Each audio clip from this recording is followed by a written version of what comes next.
प्रिय मित्रों, पूर्वांचल क्लासेस में आपका स्वागत है। आज हम लोग सुभाष चंद्र बोस से संबंधित समस्त प्रश्नों को इस वीडियो में हल करेंगे। अब हम देखेंगे सुभाष चंद्र बोस। इनका जन्म 23 जनवरी 1897 ईस्वी को हुआ था और कटक जो उड़ीसा में स्थित है तो उड़ीसा में हुआ था। तो अब प्रश्न बनता है कि कटक किसकी जन्मभूमि या किससे संबंधित है, तो हमारा उत्तर हो जाता है सुभाष चंद्र बोस। इनकी मृत्यु 18 अगस्त 1945 ईस्वी को हुई थी। 1920 में इन्होंने इंडियन सिविल सर्विस परीक्षा में चौथा स्थान प्राप्त किया था, परंतु ये त्याग दिए थे, यानी पद को छोड़ दिए थे। इनके राजनीतिक गुरु चित्तरंजन दास थे, जिन्हें CR दास के नाम से भी जानते हैं। पहली बार इनको सज़ा 6 दिसंबर 1921 में 6 माह के लिए हुई थी। 1923 ईस्वी में कोलकाता के ये मेयर चुने गए। 25 अक्टूबर 1924 को दोबारा इनको गिरफ्तार करके मांडले बर्मा की जेल भेज दिया गया। अब इनके योगदानों को देखेंगे। कांग्रेस के अध्यक्ष, तो सुभाष चंद्र बोस कांग्रेस के 2 बार अध्यक्ष चुने गए थे। पहली बार ये हरिपुरा गुजरात में 1938 में कांग्रेस के अध्यक्ष चुने गए। दोबारा अध्यक्ष बने ये त्रिपुरी मध्य प्रदेश में दोबारा अध्यक्ष चुने गए और अध्यक्षीय भाषण में उन्होंने सुझाव दिया कि स्वाधीनता की राष्ट्रीय मांग एक निश्चित समय के अंदर पूरी करने के लिए ब्रिटिश सरकार के सामने रखा जाए और पूरी न होने पर सविनय अवज्ञा आंदोलन तथा सत्याग्रह आंदोलन शुरू किया जाए। कांग्रेस के त्रिपुरी अधिवेशन मध्य प्रदेश में नेताजी सुभाष चंद्र बोस को अध्यक्ष चुना गया। उन्होंने महात्मा गांधी के प्रतिनिधि पट्टाभी सीतारामैया, याद रखिएगा, पट्टाभी सीतारामैया को महात्मा गांधी ने अध्यक्ष के चुनाव के लिए खड़ा किया था, परंतु ये 203 वोटों से हार गए और सुभाष चंद्र बोस दूसरी बार कांग्रेस के अध्यक्ष चुने गए। अब सुभाष चंद्र बोस और महात्मा गांधी में मतभेद होने के कारण ये सुभाष चंद्र बोस कांग्रेस पद से त्यागपत्र दे दिए। क्यों त्यागपत्र दिए?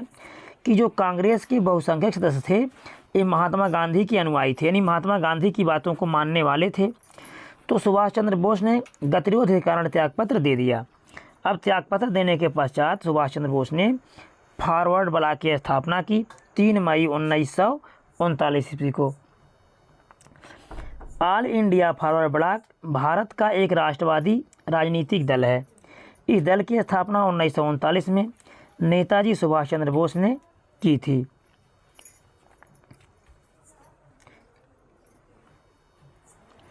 उन्नीस 1940 में इनको दोबारा गिरफ्तार किया गया, मतलब ये कई बार लगातार गिरफ्तार हुए थे। फिर देखेंगे, अब ये गिरफ्तार किया गया। गिरफ्तार करने के बाद अब इनको इनके घर में ही नज़रबंद कर दिया गया था, दूसरे स्थान पर नहीं, घर में ही नज़रबंद किया गया था। अभी 1941 में पठान जियाउद्दीन के बेस में कोलकाता से पेशावर पहुँचे। पेशावर जो कि पाकिस्तान में है। अब फिर पेशावर से काबुल, ये अफ़गानिस्तान में है, यहाँ पहुँचे। अब फिर रूस और फिर वहाँ से जर्मनी पहुँच गए। इस प्रकार से भारत से निकलते हुए कहाँ पहुँच गए? जर्मनी। और जर्मनी में इन्होंने हिटलर से मुलाकात की और हिटलर से भारत की आज़ादी का इन्होंने मुद्दा उठाया और हिटलर ने इनको सांत्वना दी कि भारत की आज़ादी में हम तुम्हारा सहयोग करेंगे। जर्मनी की जनता ने इनको सुभाष चंद्र बोस को नेताजी के नाम से संबोधित किया और यहीं से यह नेताजी कहे जाने लगे। 16 फरवरी 1942 को जापान और जर्मनी ने सिंगापुर और मलाया तथा बर्मा को जीत लिया। यह तब की बात है जब द्वितीय विश्व युद्ध 1939 से 1945 के बीच में चल रहा है, उस समय की बात है। अब हम देखेंगे द्वितीय विश्व युद्ध के परिणाम क्या थे। द्वितीय विश्व युद्ध 1939 से 1945 तक चला। इसमें 2 संगठन था, 2 संगठनों के बीच में यह युद्ध हुआ था, धुरी राष्ट्र और मित्र राष्ट्र। धुरी राष्ट्र में सम्मिलित थे जर्मनी, जापान और फासिस्ट इटली, अर्थात फासिस्ट मतलब फांसीवादी, जो इनके संगठन का नाम था उसको फांसीवादी कहा जाता था। तो ये धुरी राष्ट्र में सम्मिलित थे। जबकि मित्र राष्ट्र में सम्मिलित थे यूनाइटेड किंगडम यूके यानी इंग्लैंड और संयुक्त राज्य अमेरिका, सोवियत संघ और चीन, यह मित्र राष्ट्रों में सम्मिलित थे। अब तो इस समय क्या हुआ, ये मित्र राष्ट्रों की विजय हुई और ध्रुवीय राष्ट्रों की पराजय हो गई। बैंक ऑफ सम्मेलन 23 जून 1942 को हुआ। इसके अध्यक्ष रासबिहारी बोस थे। रासबिहारी बोस ने जापान में भारतीय स्वतंत्रता लीग तथा आज़ाद हिंद फौज बनाने की घोषणा की। 13 जून 1943 को सुभाष चंद्र बोस टोक्यो पहुँचे। जापान के प्रधानमंत्री तोजो ने इनका स्वागत किया। आज़ाद हिंद फौज की स्थापना का विचार सर्वप्रथम मोहन सिंह के मन में आया।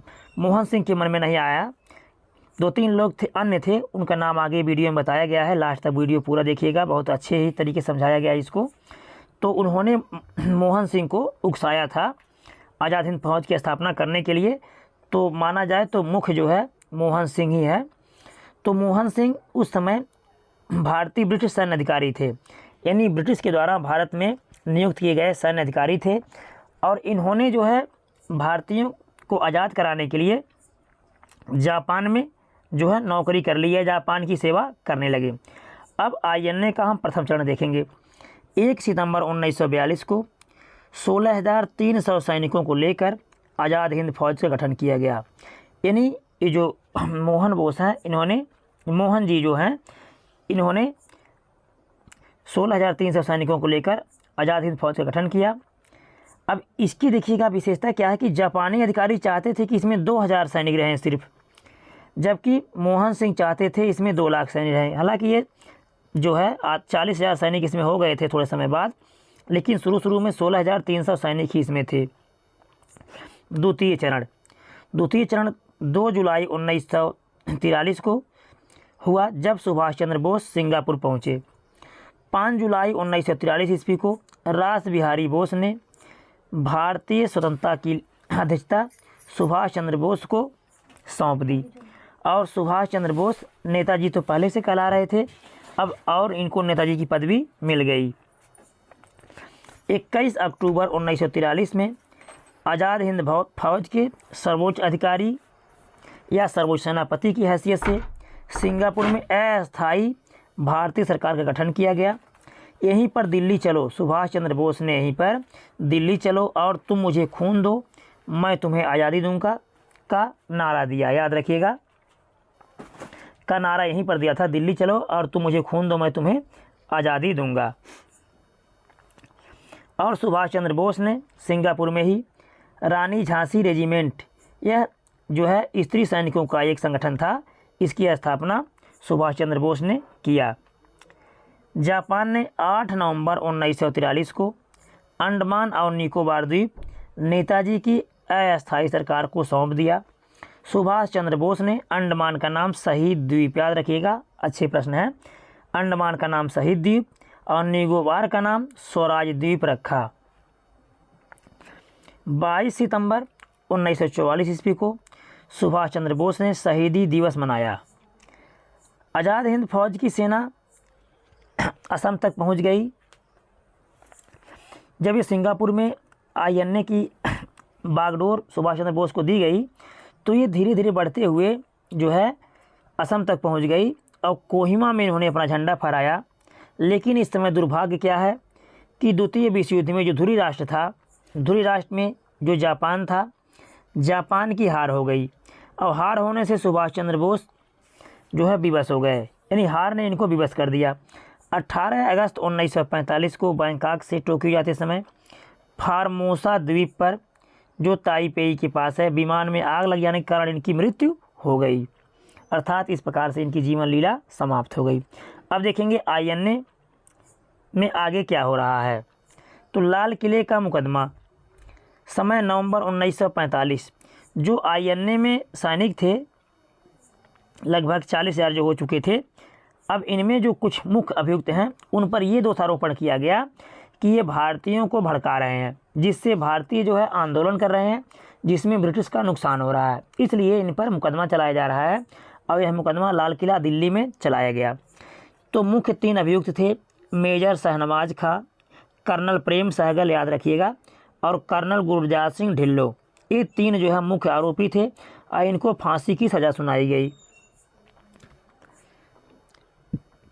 अब इनको बचाने के लिए जो कांग्रेस थी, आज़ाद हिंद फौज बचाव समिति का गठन किया गया, INA के जो है सहयोग से और कांग्रेस के सहयोग से। अब भूला भाई जो है अध्यक्ष थे, यानी जो मुख्य वकील थे वह भूला भाई देसाई थे, और उनके सहयोग में तेज बहादुर सप्रू, कैलाश नाथ काटजू और आसफ अली और जवाहरलाल नेहरू प्रमुख वकील थे, लेकिन इन सभी के अध्यक्ष थे भूला भाई देसाई। तो ये बचाव समिति के वकील थे।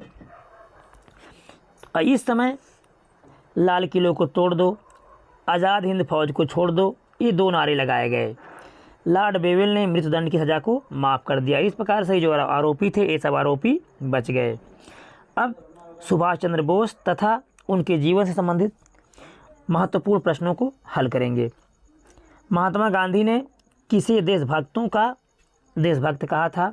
सुभाष चंद्र बोस को महात्मा गांधी देशभक्तों का देशभक्त कहा था।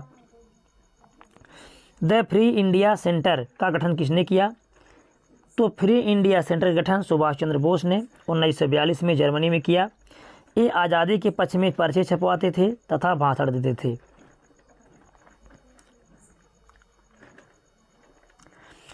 आज़ाद हिंद फौज की स्थापना किसने की? आज़ाद हिंद फौज की स्थापना कैप्टन मोहन सिंह ने की। 4 जुलाई 1943 को सुभाष चंद्र बोस ने नए सिरे से आज़ाद हिंद फौज का गठन किया अपने तरीके से, जबकि सबसे पहले कैप्टन मोहन सिंह ने जो है इसकी स्थापना की थी। तो ये सुभाष चंद्र बोस एक तरह से अगर माना जाए तो ये वास्तविक संस्थापक हैं, क्योंकि INA के समस्त कार्यों को संचालित करने, आगे बढ़ाने, उसका नाम दिलाने, ये सारे कार्य सुभाष चंद्र बोस के द्वारा ही किए गए। नेताजी सुभाष चंद्र बोस का जन्म किस नगर में हुआ था? इनका नगर जन्म जो है कटक उड़ीसा में हुआ था। वर्ष 1939 में कांग्रेस को छोड़ने के पश्चात सुभाष चंद्र बोस ने किस दल की स्थापना की? तो फॉरवर्ड ब्लॉक की स्थापना इन्होंने की। INA मानसिक पुत्र था। मानसिक पुत्र का तात्पर्य है कि किसके दिमाग की उपज था। तो जो INA था, अभी इसके पहले हमने बताया था, तो INA प्रीतम सिंह और मेजर आईवाची फुजीवारा के दिमाग की उपज थी। इन दोनों लोगों ने ही जो है सुझाव दिया था मोहन को कि आप जो है इसका गठन कीजिए। तो ज्ञानी प्रीतम सिंह और मेजर आईवाची फुजीवारा के दिमाग की उपज थी INA। और देखेंगे इसमें रशीद अली, शहनवाज, PK सहगल भी INA से जुड़े थे। इन लोगों ने ही मोहन सिंह को INA का गठन करने का सुझाव दिया था। इंडियन नेशनल आर्मी INA गठन किसने किया? मोहन सिंह ने किया 1942 में सिंगापुर में। सिंगापुर में जो भारतीय बंदी थे, इन बंदियों को लेकर के ही इन्होंने INA का गठन किया था। आज़ाद हिंद फौज का प्रथम सेनापति कौन था? मोहन सिंह। आज़ाद हिंद का प्रथम सेनापति मोहन सिंह थे। आज़ाद हिंद सरकार के निर्माण की घोषणा कब की गई? 21 अक्टूबर 1943 को। 1943 में आज़ाद हिंद फौज कहाँ अस्तित्व में आई? तत्कालीन मलाया। उस समय जो सिंगापुर था वह मलाया के अंतर्गत आता था, इसलिए INA अस्तित्व में कहाँ आई? तत्कालीन मलाया में। 1943 में सिंगापुर की ब्रिटिश मलय का ये अंग था, अर्थात ब्रिटिश के अधीन था। उस समय मलय के नाम से इसको जाना जाता था। आज़ाद हिंद फौज का प्रधान कार्यालय आज़ाद हिंद फौज का प्रधान कार्यालय कहाँ था? तो रंगून। ये बर्मा में है, तो रंगून में आज़ाद हिंद का प्रधान कार्यालय था। किसने कहा था तुम मुझे खून दो मैं तुम्हें आज़ादी दूंगा? सुभाष चंद्र बोस ने कहा था तुम मुझे खून दो और मैं तुम्हें आज़ादी दूंगा, तथा दिल्ली चलो का नारा सुभाष चंद्र बोस ने ही दिया था। बिहार के सेनानी कौन थे जो फॉरवर्ड ब्लॉक और आईएनए आंदोलन के साथ जुड़े रहे? तो शीलभद्र याजी थे, ये बिहार में सेना जो है ये सेना के अधिकारी थे और फॉरवर्ड ब्लॉक के समय भी और आईएनए के समय भी जो है साथ जुड़े थे। रानी लक्ष्मीबाई रेजिमेंट की स्थापना किसने की? तो इसकी स्थापना सुभाष चंद्र बोस ने सिंगापुर में की थी। सुभाष चंद्र बोस को देश का नायक किसने कहा था? सुभाष चंद्र बोस को देश का नायक रविन्द्रनाथ टैगोर ने कहा था। जय हिंद का नारा, जय हिंद किसका नारा था या जय हिंद किसने नारा दिया था? सुभाष चंद्र बोस ने जय हिंद का नारा दिया था। आज़ाद हिंद फौज दिवस किस तिथि को मनाया गया था? 22 नवंबर 1945 को आज़ाद हिंद फौज दिवस मनाया गया था। आज़ाद हिंद फौज के किस सैनिक को 7 वर्ष के कारावास का दंड या सज़ा दी गई थी? राशिद अली को 7 वर्ष की सज़ा दी गई थी। आज़ाद हिंद फौज के मुकदमे में पैरवी कर रहे वकीलों की अध्यक्षता किसने किया? भूला भाई देसाई जो है इसके अध्यक्ष वकील भी थे और ये अध्यक्षता किए थे। आईएनए के अधिकारियों पर मुकदमा कहाँ चलाया गया? आईएनए के अधिकारियों पर मुकदमा लाल किला दिल्ली में चलाया गया था।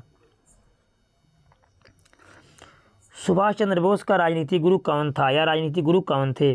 CR दास या देशबंधु चित्तरंजन दास सुभाष चंद्र बोस के राजनीतिक गुरु थे। भारत के नाजीवाद, फांसीवाद तथा साम्राज्यवादी विरोधी रुख के कारण जापान के विरुद्ध गुरिल्ला युद्ध में कांग्रेसी कार्यकारिणी समिति में जो है किसने बहुमत प्राप्त किया था? जवाहरलाल नेहरू ने बहुमत प्राप्त किया था। वीडियो अच्छा लगा होगा लाइक कीजिएगा, सब्सक्राइब कीजिएगा, दोस्तों को शेयर कीजिएगा। धन्यवाद।